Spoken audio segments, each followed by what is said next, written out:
So today's speaker is Boris Pioline.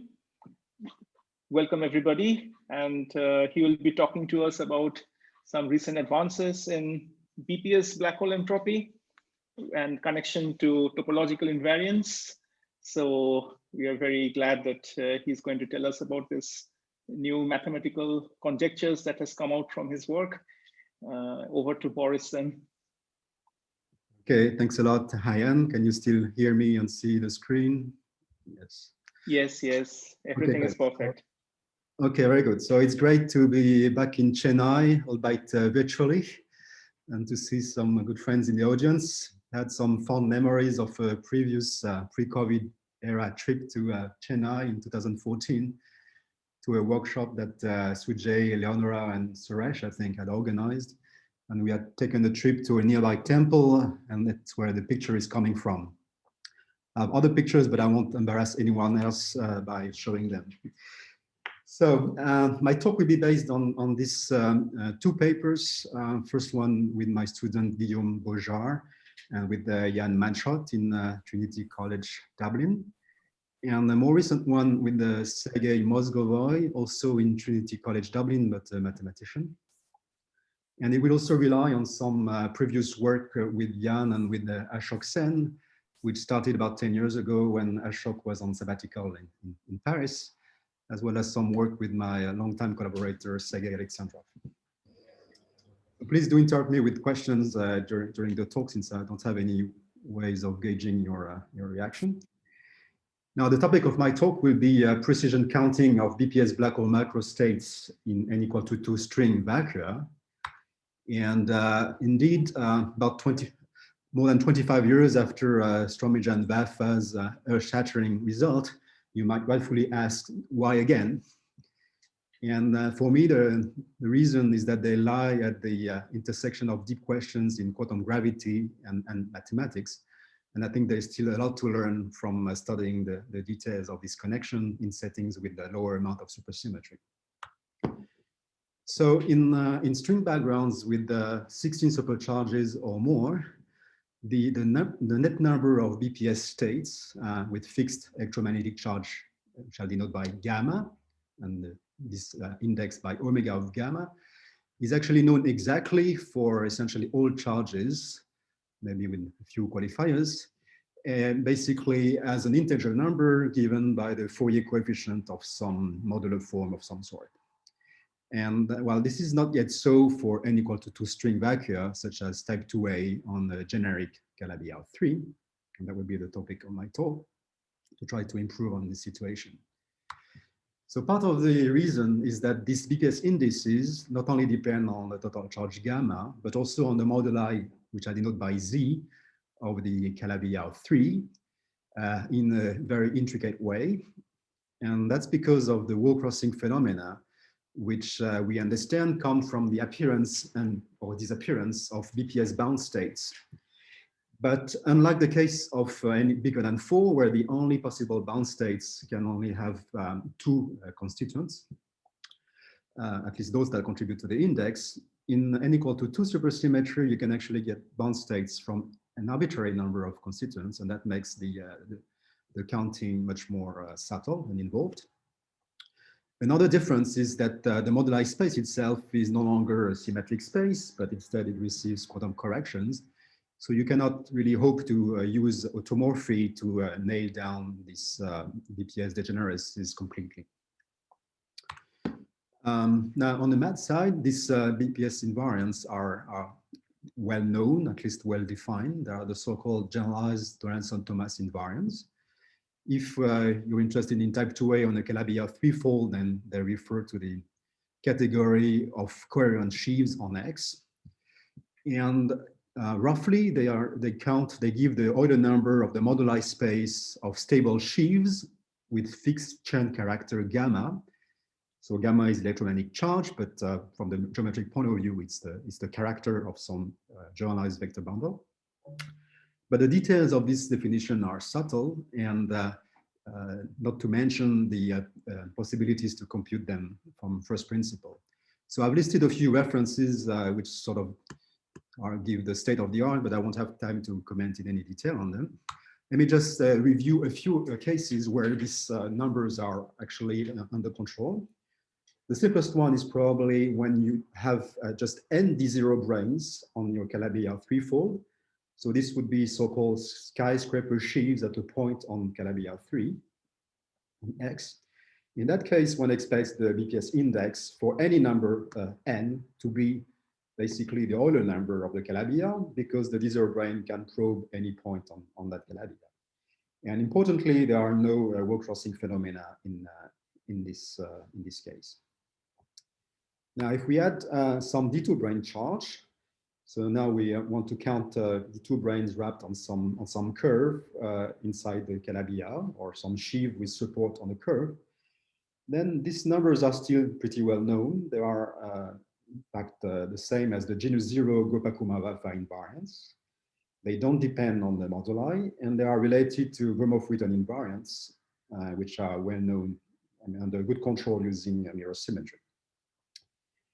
Now, if we add 1 unit of D6 brane charge, it's still under very good control because, in fact, there is this correspondence due to Molik-Nekrasov-Okonkov-Panaripande between this D6, D2, D0 bound indices and the higher genus Gopakumara invariants, which are resummed into the topological string amplitude. So again, there are some good, well-developed techniques to compute them for compact Calabi-Yaus.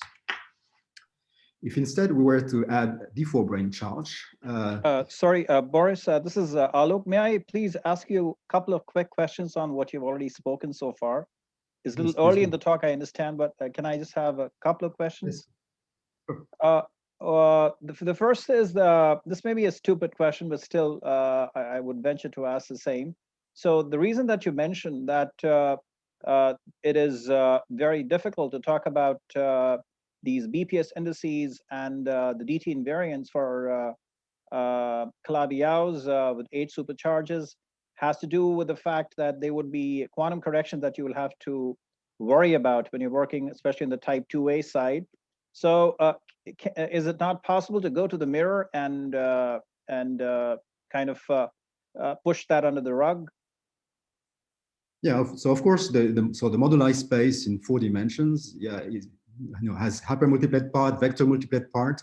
The dependence I'm talking about is actually upon the vector multiplet sector, and the quantum corrections to the metric on that space are indeed controlled by mirror symmetry, and so in the type 2B, they would not be there. The point I was trying to make is that the metric is not flat, it's not a symmetric space, therefore you lost mostly the power of automorphy that allowed to, modular forms that allowed you to get control for n equal to 4 and higher. Oh, okay. Right. Okay. And the second question is that when you talk about stability of sheaves, are you referring to the mu stability or possibly the one involving Hilbert polynomials? Yeah, okay. Getting a little bit technical. I will expand on the notion of stability a little bit later, more in the context of quivers. But okay, technically it's Giesecker stability, and so it's a refinement of slope stability. Okay, and it satisfies the Harden-Arsimon filtration. Yes, absolutely. Yes. Yeah, that's a key tool for WorldStar. Yes. All right, thanks. Thank you. I was sort of targeting my talk to try to avoid some of these details at the beginning, at least. So I hope you were. Okay. You were pardon. Yeah. Thank you. Okay. Thank you. Sorry. Yeah. Boris, a much shorter question. Yeah. For n d0 brane, shouldn't it be the Euler characteristic of the symmetric orbifold of X? Hi, Suresh. No, in Hi. fact, it's really independent of n. Because isn't the moduli space, symmetric product of n? So that would be what you get if you have bound states of n d0 branes on a single d6 or a single d4. Yeah. Okay. But if you have d0 branes, there's no dependence on n, and you can think of it as a necessary condition for compatibility with Witten's idea that the d0 brane is a Kaluza-Klein state from 11 dimensions, and there is a bound state for any number of them. Okay. Thank you. Single bound state. Yeah. Okay. Okay, great. Yeah, indeed, I refer to Berendt et al. For this statement, but it's a statement that comes from the study of D6, D2, D0. So I'm skipping over some details here, but you're quite right. Okay, so now let's about D4, D2, D0 branes then. So that's basically the case where we have the best physical understanding due to Malasena, Strominger, Witten, who pointed out that D4 brane is an M5 brane wrapped on a circle. So if you wrap it on a divisor P inside the Calabi-Yau 3, and you reduce the 5 brane word volume theory on that 4 cycle, you get a 2D superconformal field theory. And this superconformal field theory must be modular invariant. You can compute the central charge and apply Cardy's formula and indeed get correct agreement at large charge with a prediction from Bekenstein-Hawking entropy. But in fact, it's hard to go beyond this large charge regime, and the exact indices for such D4, D2, D0 systems are known only in a handful of cases. I just mentioned the paper by Gayotto, Strominger, in case of D branes on the, so in one parameter Calabi-Yau families for the smallest possible D4 brane charge, then you can actually push this through. But more generally, you have to deal with the fact that these jointing functions are not modular, but mock modular. Now, one way to see this is to consider a different reduction. So reduce the 6-dimensional theory down along the 2 torus, and you get down to n equal to 4 super-Yang-Mills theory on this 4 cycle, twisted a la Waffa-Witten. And unless, so in general, we expect, of course, this theory to have S-duality invariance, electromagnetic Monton and Olive duality, but it's also known to be anomalous because of boundary contributions in the moduli space of connections, and instead described by a mock modular form. And in fact, in several papers with Alexandrov, Banerjee, and Manshot over the last years, we have characterized very precisely the modular anomaly of such objects. But it's still a challenging problem to solve these equations, these constraints, and produce the correct generating functions and extract actually integer numbers for this D4, D2, D0 brane degeneracies. Great. So in this talk, we'll consider a simpler case, which is that of, let's say, type 2A string theory on a non-compact toric Calabi-Yau 3. Now, of course, we lose a little bit the connection to black holes because gravity is decoupled, but we gain a lot on the attractability side because we can make use of the fact that the category of branes, so coherent sheaves on this toric Calabi-Yau 3, is isomorphic to a category of representations of a certain quiver with superpotential. So that's some math words to say that the full spectrum of BPS states in these local Calabi-Yau compactifications can be constructed by considering bound states of a basis of absolutely stable, rigid branes on X. And those bound states, the dynamics is governed by quiver quantum mechanics with a certain quiver Q with potential W. And that's what we need to solve. Now, for an orbifold C3 mod gamma, these elementary branes are the well-known fractional branes, probably from Douglas Moore. In the case of a local surface, so you can construct a non-compact Calabi-Yau by starting from a complex surface S and considering the total space of the canonical bundle over it. That's always Calabi-Yau. And there is another way of constructing these basis elements. This involves the technology of exceptional collections. I'll say a few words later. But at any rate, you now have a quiver and a superpotential, which you can get also from brane tiling, but that's not so important for the moment. And there's also a dictionary between so the chain vector or the electromagnetic charge and the dimension vector for that quiver, that is the rank for the various nodes of the quiver. And also a dictionary between the Calabi-Yau moduli Z and the stability parameters, also known as the Fayette-Iliopoulos parameters.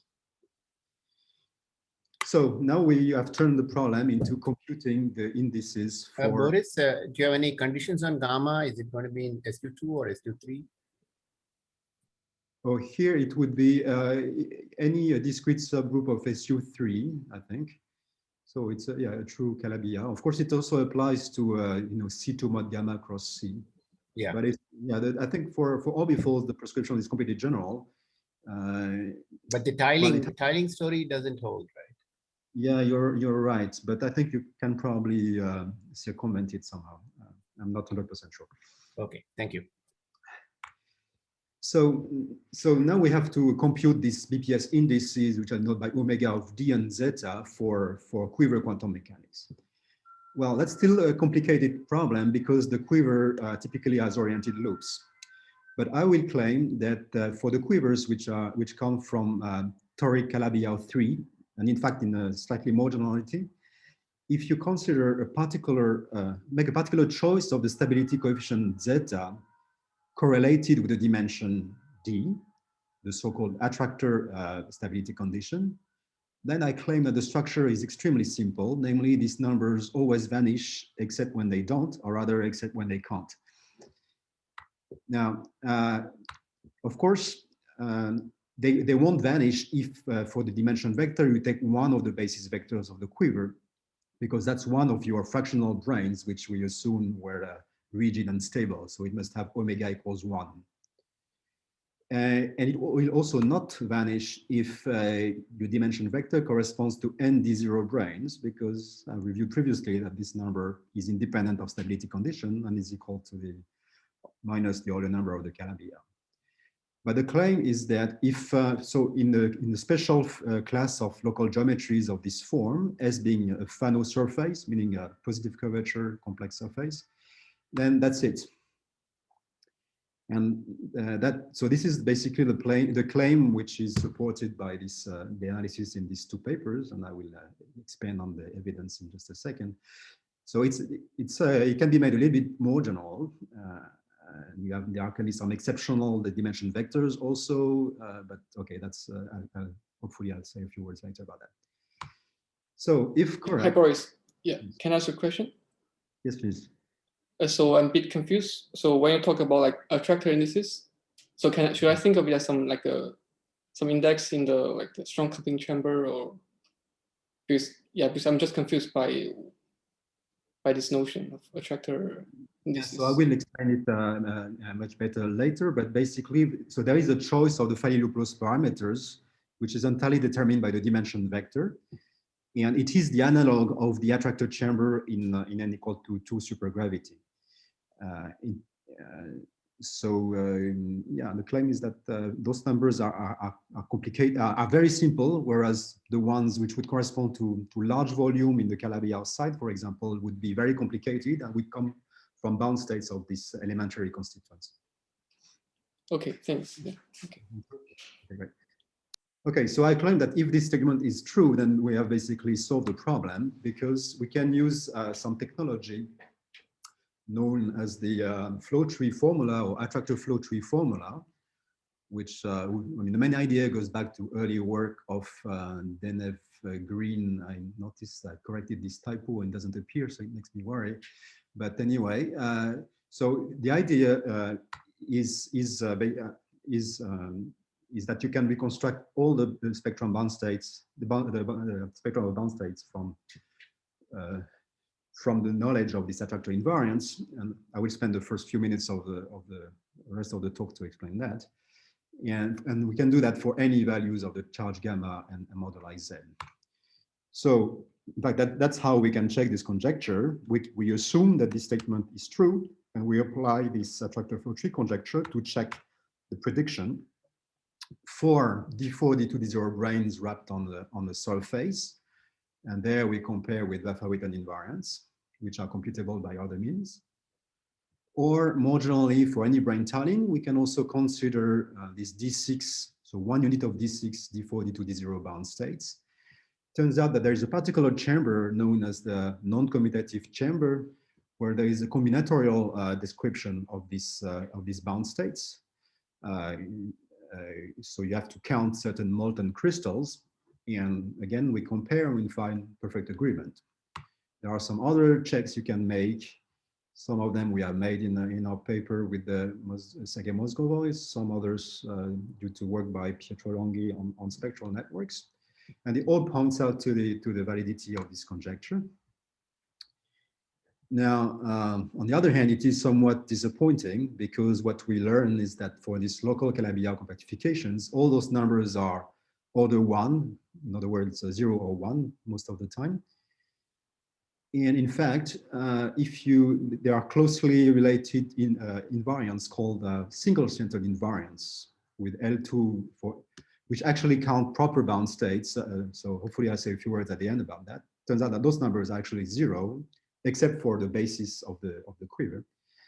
So that's a little bit boring. On the other hand, that's a fact of life for a theory which is non-gravitational. And in fact, it's very useful information for the gauge gravity, for the supersymmetric gauge theory that you get by compactifying your type 2 theory or M theory on this non-compact Calabi-Yau. So that's the end of the. Boris, can I ask a question before you proceed? Yes, please. So the thing is that as we move around in Kähler moduli space, the quivers can change, right? So how do you address that? Yes. So in fact, Basis when I said that there was an isomorphism between these categories, so it's a little bit subtle. One point is that for a given Calabi-Yau singularity, there can be several quivers describing the same physics upon mutation, which means that you're taking a different basis of stable D branes. So the choice of basis depends on what bound states you want to describe. As you know, you want to make sure that all the central charges lie in a given half plane. So you have to pick a certain so-called heart of this category. But whatever you do, whenever you have two overlapping descriptions, they should give the same result. And in fact, these attractor invariants turn out to be invariant on the mutation strictly. So in some sense, this is like you're going to a particular chamber and doing the computation. Yeah, exactly. Yeah. Okay. Yeah, for a particular quiver and a particular chamber of that quiver. Yeah. So there is no wall crossing. There's no wall crossing there. Because you see wall crossing only if you went. There is no wall crossing, but if you go a little bit far away, then of course you will encounter a large number of walls. Yeah. Okay. Thanks. Very good. So I think by now I've conveyed the main message of my talk, and the rest will be to give details and evidence. So here's the outline. I'll first recall how this attractor flow formula works. Recall some connections between toric Calabi-Yau 3 brane tilings. And then I'll expand about these computations of Vafa-Witten invariants from attractor invariants, as well as non-commutative DT invariants or molten crystals, again, from attractor invariants. And I'll conclude. Okay, very good. So just to be on the same page, let me remind some basic features about quiver quantum mechanics. So we're talking about the reduction of some n equal to 1, 3+1 dimensional gauge theory down to 0+1 dimensions. So we get 4 supercharges. And the matter content is encoded in some quiver. So you have, for each node of the quiver, you have a unitary vector multiplet, denote DL, the dimension of that, the rank of that gauge group. And then each arrow from K to L in the quiver is a chiral multiplet. There can be several copies of them. That's this index alpha. And they transform in fundamental by fundamental. Now it's convenient to encode the ranks into some dimension vector in Zn. So I denote by gamma. Gamma L are the basis vectors in that lattice. And that lattice is endowed with some antisymmetric pairing, which is the mathematical counterpart of the Dirac-Schwinger pairing. And in terms of dimension vectors, it's just the product by the so-called skew adjacency matrix, which is counting the number of arrows from K to L minus arrows from L to K. And that's a very important object in this theory. So on top of this, we must specify Fayet-Illouz terms. This is one real parameter for each gauge group. And whenever you have closed-oriented loops, we need to specify a superpotential. Now, this gauge supersymmetric quantum mechanics is well known to have 2 branches at the classical level. There's the Higgs branch, where only the chiral fields have a VEV. And there, the space of classical supersymmetric vacua is a space of solutions of the so-called F-term equation, which is gradient of superpotential, and D-term equation. That's where the dependence on Fayet-Illouz terms comes in. And we need to divide out by gauge equivalence. Now, it's very well known that rather than enforcing this real condition and dividing by the real gauge, the compact gauge group, we can enforce just the F-term conditions and divide with the complexified gauge group, provided we restrict to an open subspace in the space of these conditions, which is called the space of stable quiver representations. Now, what does stable means? And so this is this notion of slope stability in the language of quivers. It means that for any sub-representation of dimension vector gamma prime, which is smaller than gamma, so the representation is just the data of the arrows from one node to the next.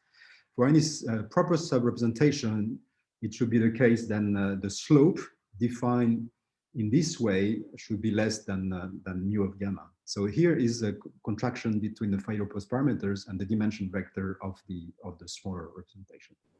Sorry, Boris, I had a quick question. The DL, the ranks of the quiver, they are determined by what exactly? So right now there are just something you choose, but they are basically the coefficients of your electromagnetic charge vector on the charges carried by each d brane sitting at each center. So they are integer numbers, right? Exactly. I see. Okay. No positivity condition? So again? Don't they have to be positive or non? I mean, at least non-negative. So yeah. So these integer coefficients DL, they have to be either all positive or all negative. If they are mixed signs, then omega is 0. Okay.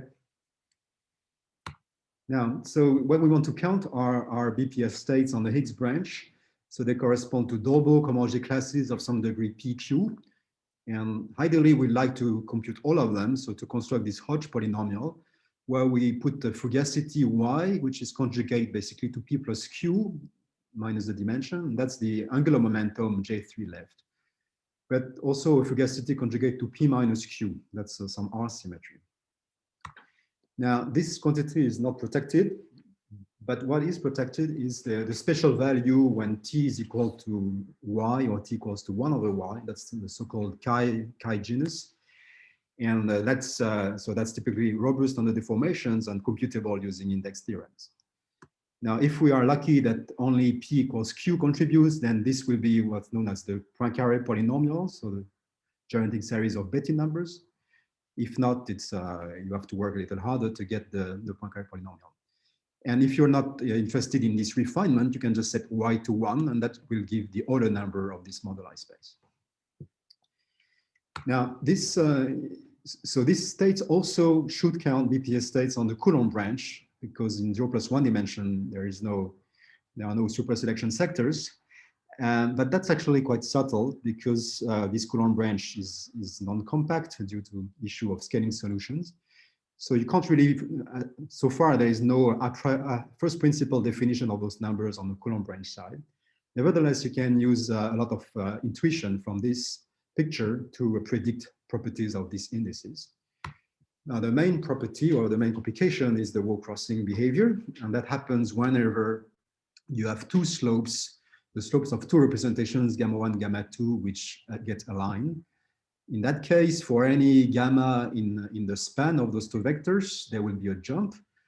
And if gamma is just gamma 1 plus gamma 2, then this jump is very simple. It's a so-called primitive wall crossing formula, which says that across the wall, you just gain or you lose a two-centered bound state whose degeneracy is the product of degeneracies in each center, which are smooth across the wall, times the angular momentum degeneracy, basically the degeneracy from possible configurations of a two-body system in R3. Now that's easy, but we need something a little bit more. So for that, we need to introduce the notion of rational invariance. It doesn't make any difference if gamma was a primitive vector, but if gamma has some common divisor, it's this kind of linear combination. The good thing about this definition is that it makes the general wall crossing formula very, very transparent physically. So that formula was given in math literature by Kontsevich Zauberman and Joyce Song in a, I would say, somewhat opaque presentation.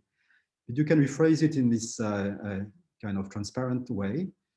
So across the wall, if you consider a given charge gamma on one side of the wall, then it will be given by the sum of all possible bound states on the made out of charges on the other side of the wall. So you sum of all possible decompositions of that sort. There is some symmetry factor for Boltzmannian statistics. And the important prefactor here is basically the index of quiver quantum mechanics. In the simplest case where the quiver is abelian, and you have one node for each alpha I in this decomposition, and the number of arrows is exactly the Dirac product. And that you can compute by using localization on the Coulomb branch, or also using mathematical results on the quivers without loops, because that's actually a simplification. In that case, the quiver does not have any loop. So that's something we did with Jan and Ashok some 10 years ago. Now, so I think that's enough for the issue of wall crossing. Now let me introduce the notion of attractor index. So as you recall, in n equal to 2 supergravity, for a spherically symmetric black hole, the moduli flow from infinity towards the horizon. And at the horizon, they are entirely determined by these equations in terms of electric and magnetic charges. You can rewrite these equations in this way for any gamma prime. This particular combination of the central charges will just be given by the Dirac product of gamma prime with gamma, the charge carried by the black hole. Now, if you translate that into quiver data, basically these objects here, imaginary part of central charge, alpha here is the phase of the total of the central charge of the total charge. So if you translate that into Fayol-Close parameters, you will find this simple formula. So the component k of zeta is minus sum of the number of arrows from k to l minus l to k times the rank dl. This is something which actually we noticed with Ashok back in 2013. Did not write much about it at the time. It was also introduced by mathematicians, Bridgeland in particular, under the name of self-stability. And you can easily figure out that in this particular chamber, there won't be any two-centered bound state. However, there could be scaling configurations, and that's what makes it subtle to identify the constituents of those bound states. But let me postpone that. Let me just define the attractor invariance as the value of omega at this particular stability or Fayol parameter. Now, so as I mentioned earlier, there is this attractor flow tree formula, which allows to reconstruct the full spectrum at any point. And that's based on from the attractor data, and that's based on this physical picture that any bound state of n components has somehow some hierarchical two-body structure. As you zoom in, you discover first as a bound state of two blobs, and each of them has some substructure and so on. And it was suggested that by summing over all possible ways of constructing these trees of bound states, you could, and associated to the endpoints, the attractor indices, you could reconstruct the full index for the values of the moduli at infinity. So there are some issues in doing that in supergravity. I don't want to get into it, but in quiver quantum mechanics, this can actually be made into a theorem. So that's something we developed with the CIA based on some work by Jan over the last couple of years. And here's the formula. You see, it looks very much like the previous wall crossing formula.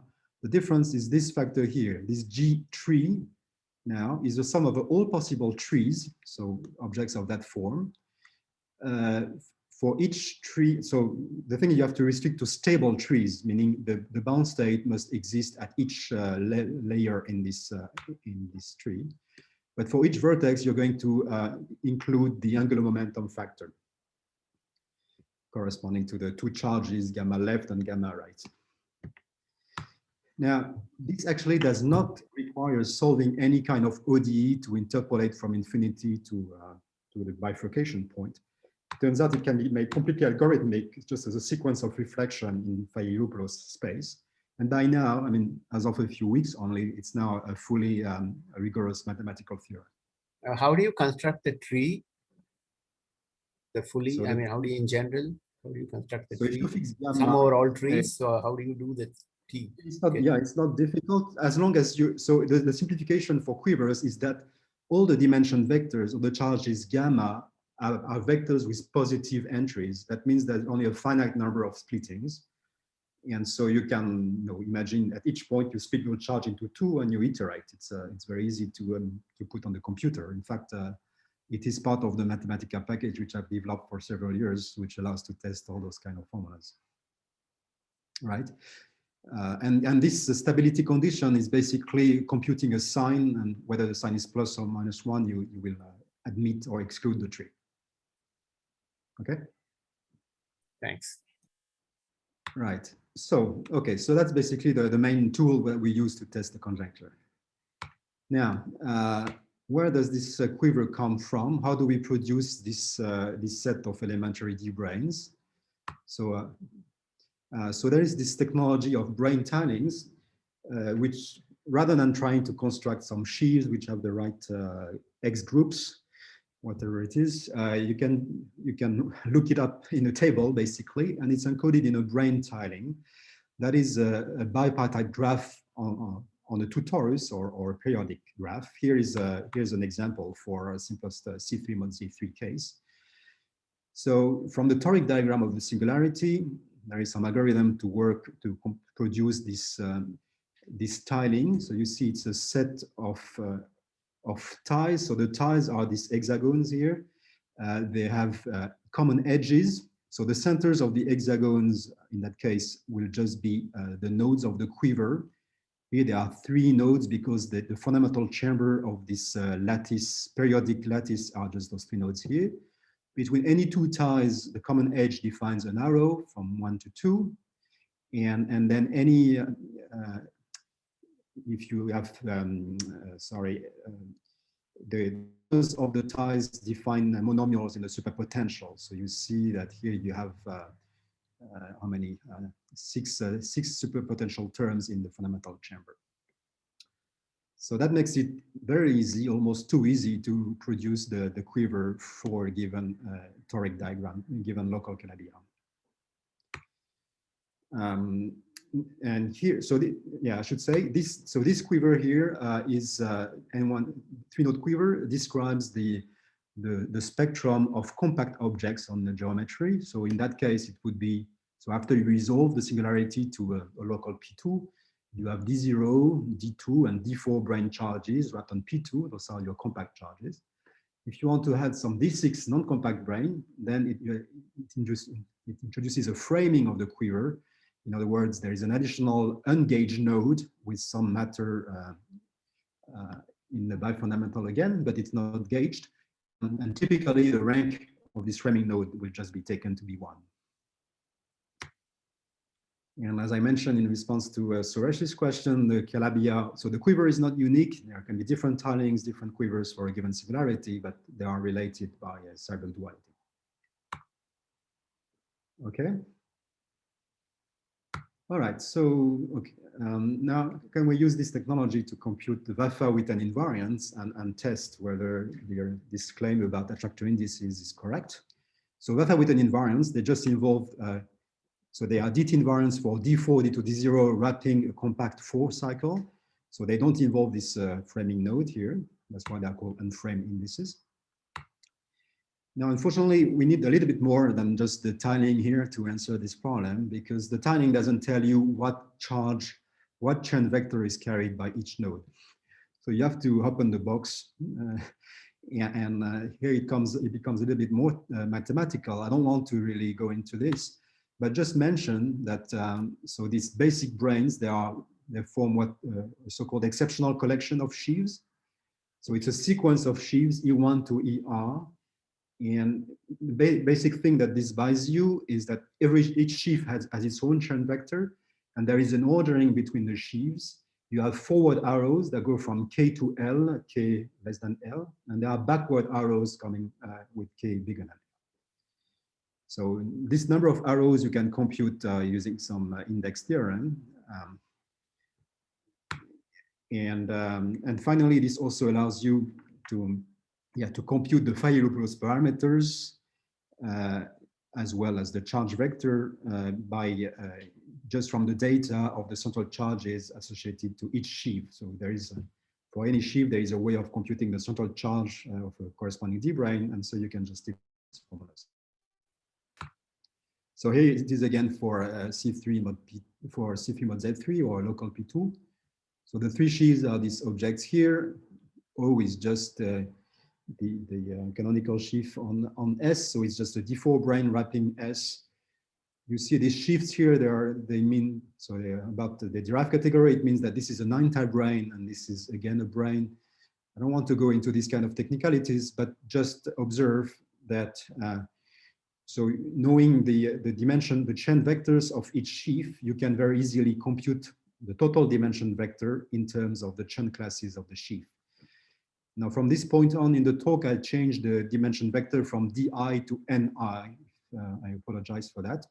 So we have rank N1, N2, N3. And here are the Fayet-Ilopoulos parameters evaluated in a particular chamber here corresponding to large volume.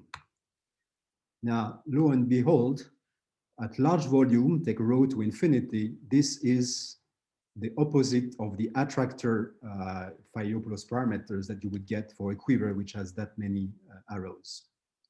There is a small correction here, and moreover, there is an important sign, it's plus and not minus. So what does it say? It says that if we work in the large volume limit, so what I would call the canonical chamber, where the moduli of this local surface are basically, so the Keller form is basically the canonical form rescaled by some large rho. Then the Fayet-Ilopoulos terms are the anti-attractor chamber. So that's, they are not the ones that we are going to be simplest, but they are the ones which are closely connected to geometry and to Werth-Hawitten invariance in this chamber. Boris, I thought that the quiver which you drew was at the orbifold point. At large volume, I thought one of the arrows will become heavy and it will be an open. Very good. Yeah, indeed, I was this is what the picture we had in 2001. Exactly. So this is just what I'm going to explain right now. So in this large volume chamber, in fact, what happens is that these forward arrows, so this N1 to N2 and N2 to N3 are forward arrows in my previous. The backward arrows becomes heavy, right? Backward arrows becomes heavy, or yeah, its VEV is equal to 0. Yeah. And so that's what I'm writing down here. We just left with a so-called Beilinson quiver, which has only forward arrows. But of course, you still have the constraints from the spread potential varied with respect to the arrows that are set to 0.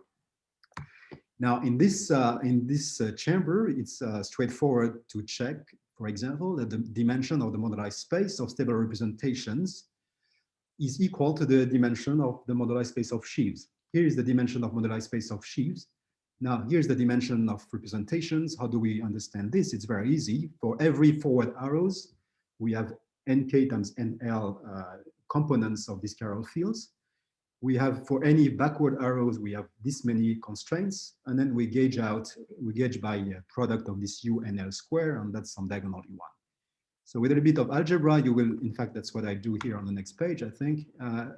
With some algebra for this particular case, you will check that the dimension vector is the one corresponding to the dimension of moduli space of sheaves of fixed rank, fixed first chain class, and fixed instanton number CH2.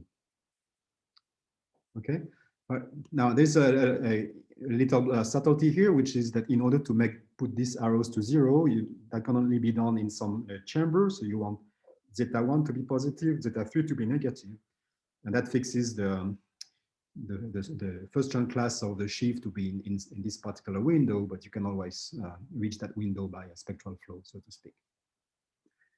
Now, there is one important observation about this slide, which is that the instanton number C2, well, is basically minus chain CH2.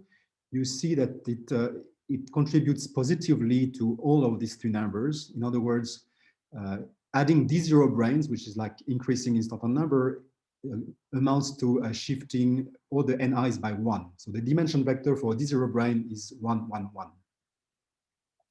And so as this number gets big, you see that you get a large dimension, and you have a complicated moduli space, which produces many DPS states.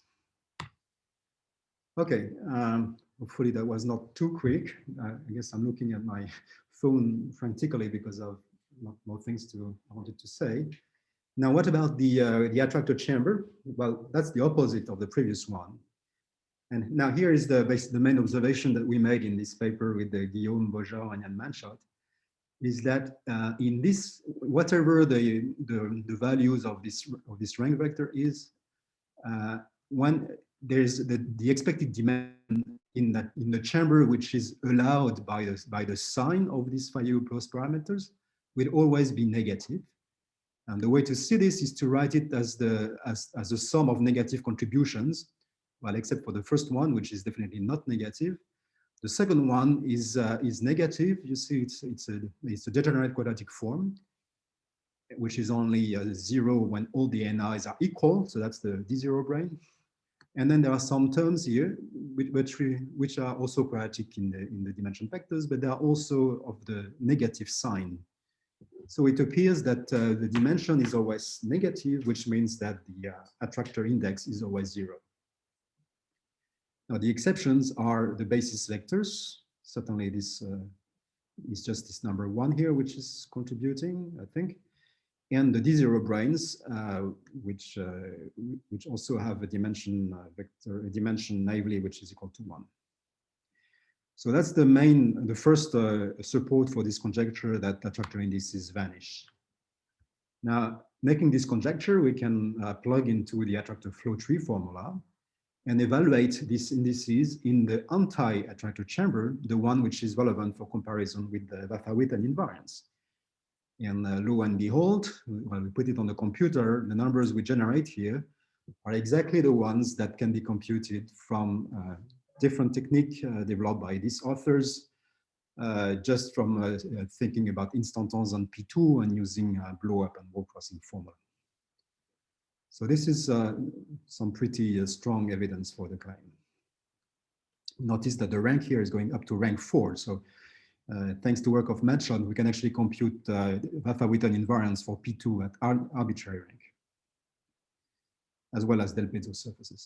In fact, we have done the same exercise for all the Del Pezzo surfaces, not only the toric ones up to Del Pezzo 3, but also non-toric Del Pezzo surfaces. In that case, we don't have the brane tiling, but we still have these exceptional collections and quivers. And in that case, we find exactly the same statement, and we can prove it, quote unquote, using the similar arguments about the expected dimension by producing an ad hoc quadratic form gamma, which will allow to make this type of argument work. Right, and notice, however, that this is not sensitive to the VPS index for ND0 branes, because this vector here is actually in the kernel of the Dirac pairing, so it doesn't couple to this D4, D2, D0 indices, and it's not fixed by this type of reasoning. It will be fixed, however, by considering D6 brane bound state, which is what I'm going to term next. However, this may be a good point, again, to take questions.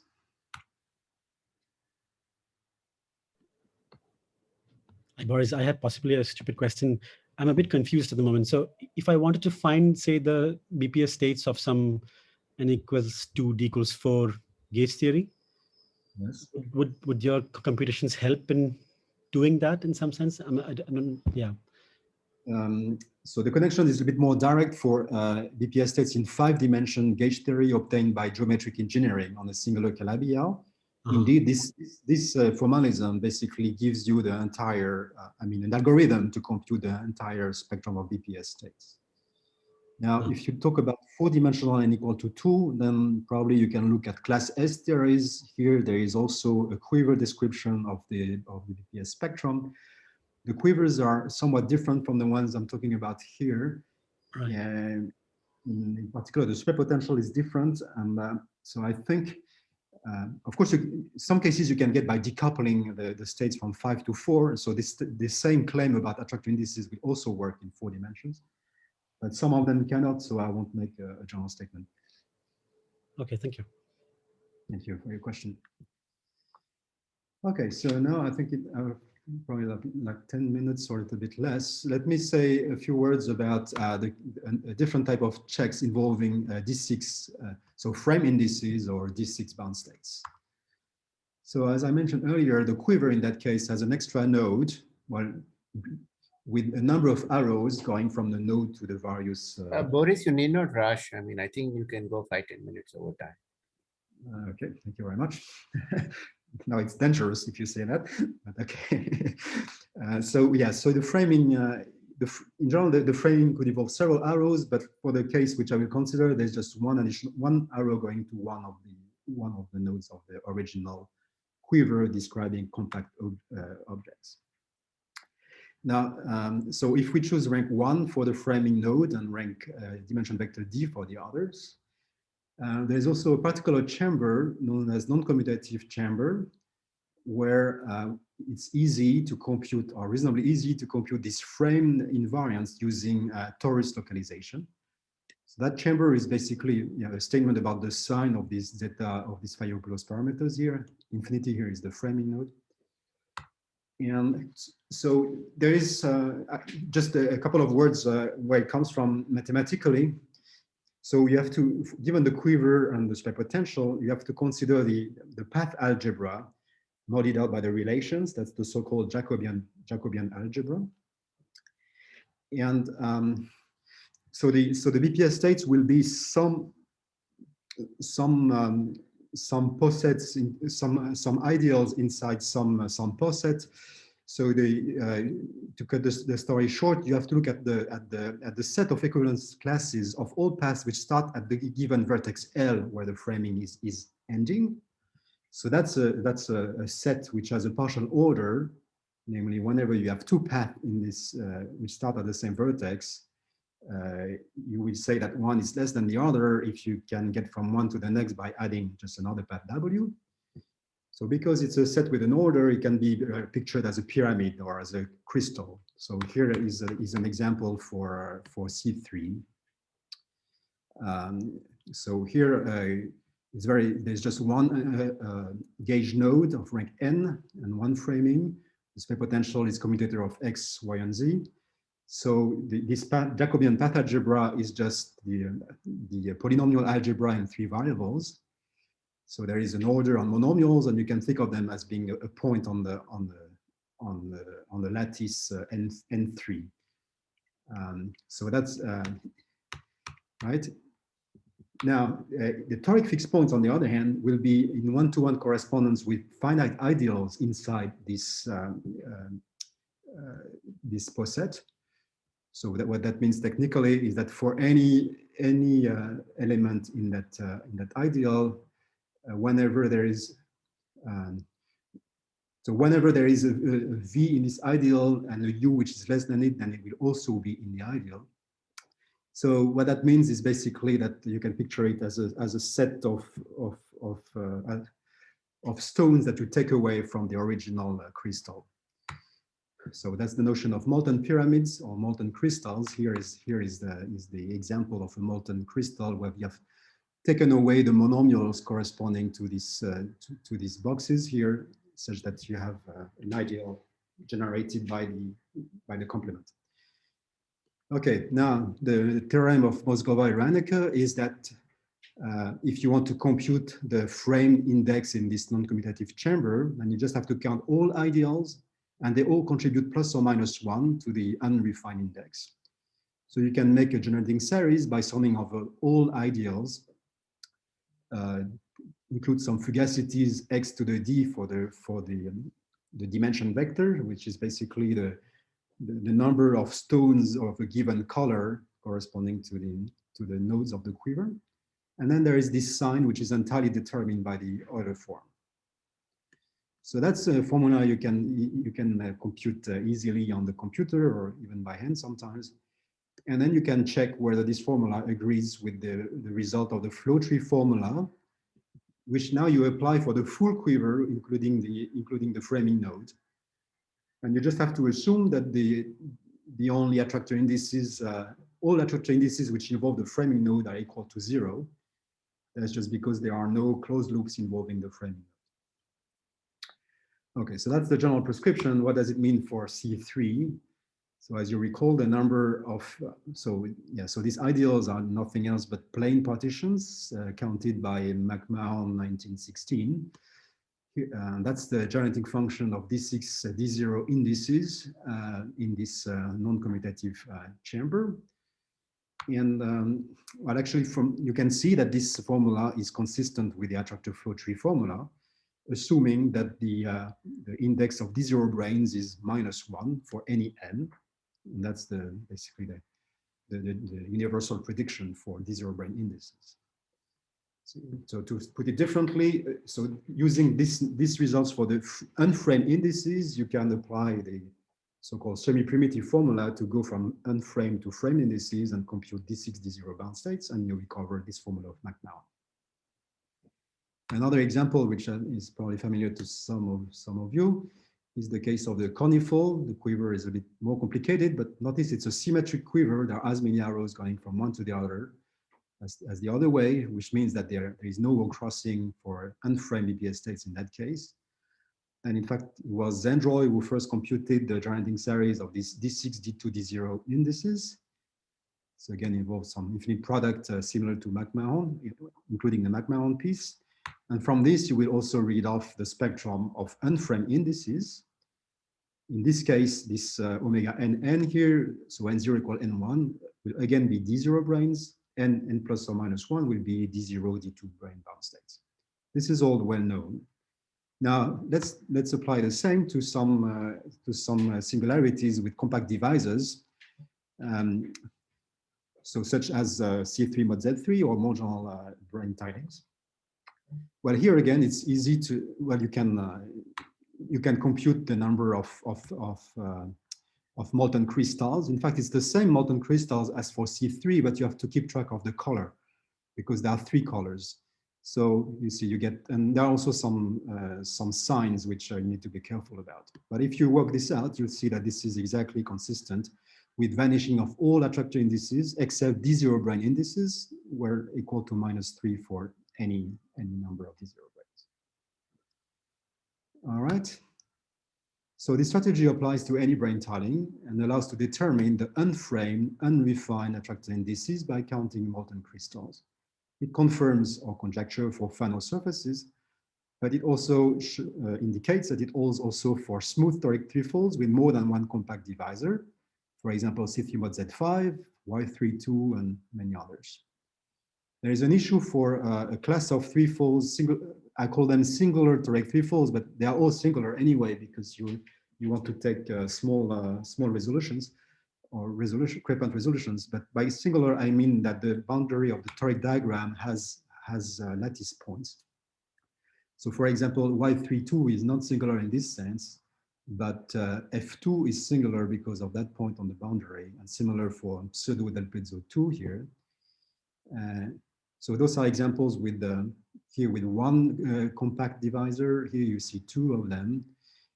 So for these examples with lattice points on the boundary, there are actually some little corrections. So there are some additional dimension vectors, but we can predict, compute what is there unrefined at this point indices, attractor indices as well.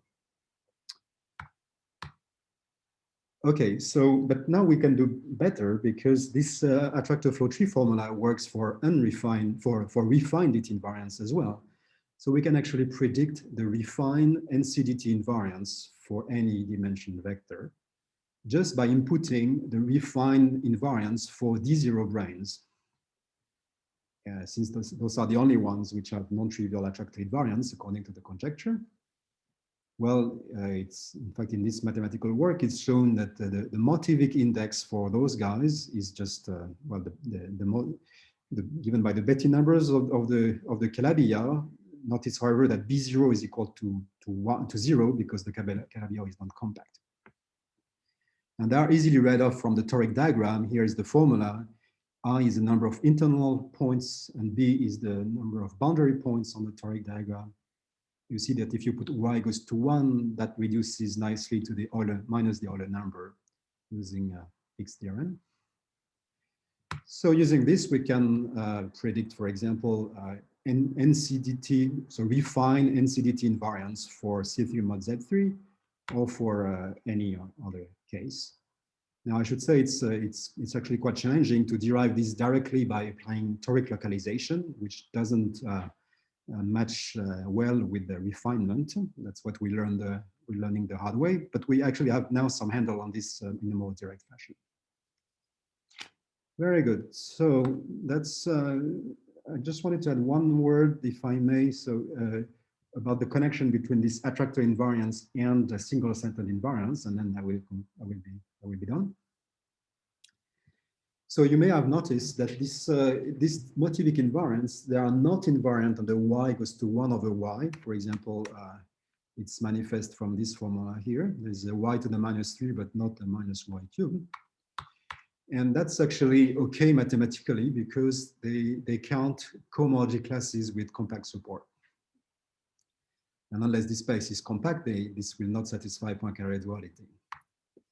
Now, physically interesting invariants probably should fit into complete angular momentum multiplets and should correspond to L2 cohomology classes, which are, however, so they are manifestly consistent with Poincare duality, but they are much harder to compute. But it was explained by Li and Yi some years ago that under some favorable circumstances, there's also some mathematical work about this, they can be inferred by considering the common terms in omega of y and omega of 1 over y.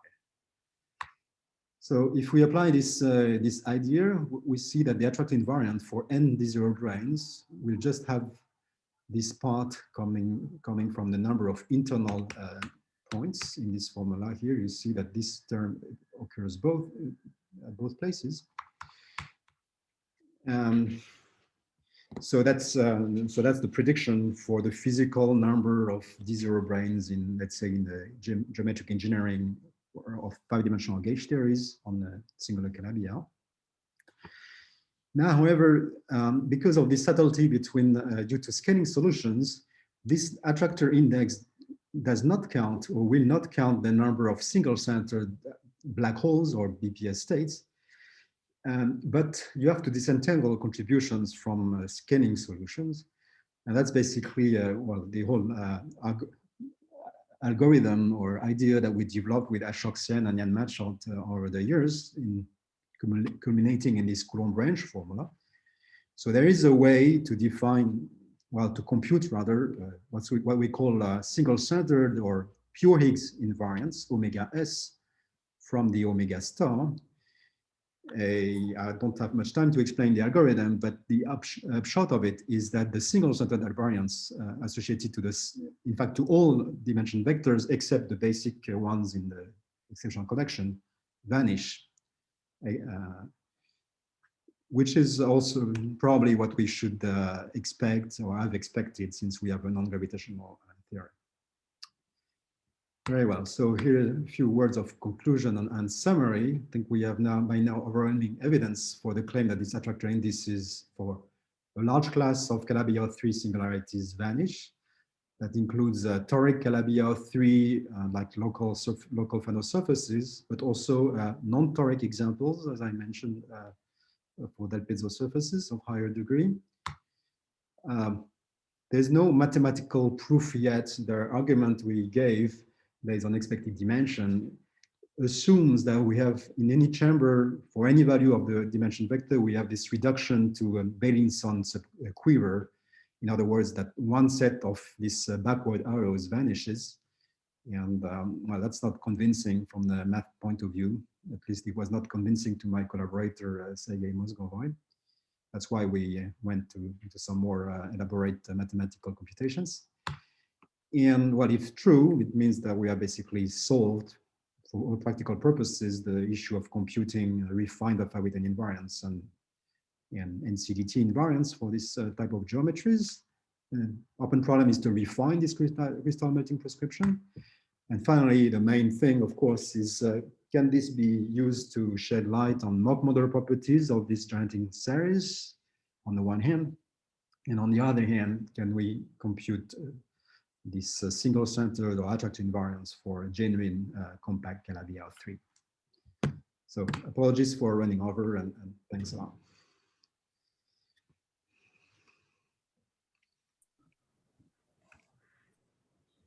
Thanks. Thanks, Boris. It was a great talk, and yeah, we can now take 4 more questions. Boris, what about compact Calabi-Yaos? Sorry. Yeah. So this is work in progress. We're trying to use this mock modular constraints, mock modularity constraints, to compute such attractor indices for a 1-parameter family of compact Calabi-Yau 3, like the quintic. But let's say when you have 2 units of D4 brane charge, or 3 units, it's tricky because you need some way of computing the first so-called polar terms. So some kind of microscopic understanding, and you also need some way of generating mock modular forms with the right shadow. In fact, I did not emphasize, but those are higher depth mock modular forms, so they are not very well understood yet. But yeah, that's it's quite a challenge, obviously. Thank you.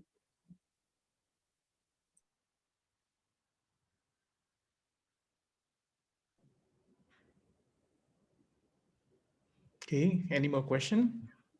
Yeah, can I ask something real quick? Boris, so just can you comment very briefly on the status of conjectures for single center and attractor invariance for Calabi-Yaus that do not have compact 4 cycles? Maybe you already said it, like C3 strip geometries. I mean, yes. Yeah, so the Coulomb branch formula, I guess, does not directly apply, but probably one can still make sense of some intrinsic definition of these invariants. So first of all, for this Calabi-Yau without compact divisors, sometimes known as small Crepin resolutions, so this Dirac product is strictly 0 because the quiver is symmetric. So for unframed BPS states, there is no wall crossing. So the attractor indices are the same as the indices anywhere, and therefore, and so we would like to say that they are the same as the single-centered indices. I think, yeah, if you use the formula, this Coulomb branch formula for quivers without, so for symmetric quivers, you will see that there are no bound states whatsoever because gamma prime is equal to 0 all the time. So it's kind of trivial that the single-centered invariants are all 0, except for the basic nodes, of course. Thanks. Thank you.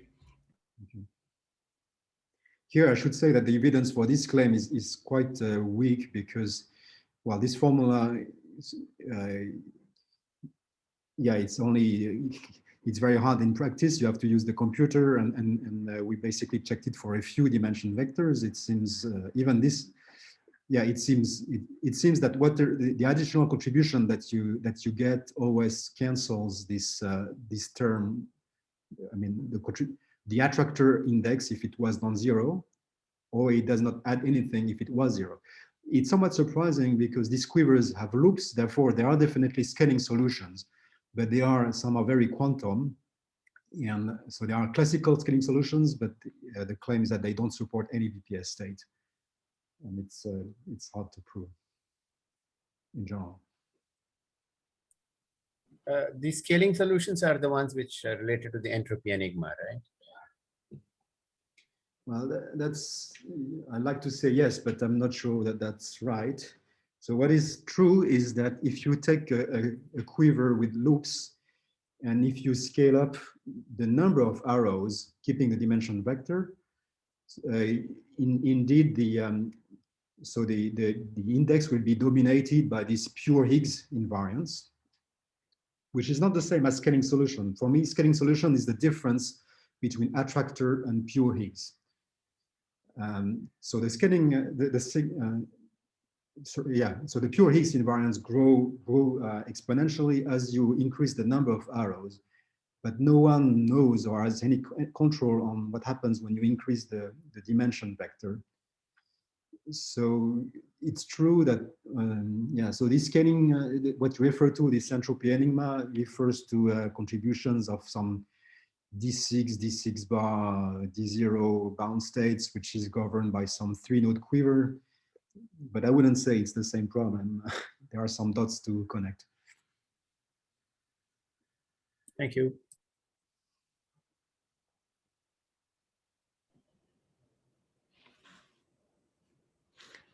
Okay. If there are no further questions, then let us conclude today. Thanks everybody for participating. And let's thank Boris again for the great talk. And Boris, it's again time for you to visit Chennai. So you should visit us again. Yeah. Yes, yes, you should come. That would be great. Thank you. And same for you guys. Come over whenever you can. Right. Thank you. Thanks, Boris. Okay. Have a great day. Bye. And Suresh, yeah, I see you for the first time because up to now I could only see my screen. No, I was anyway.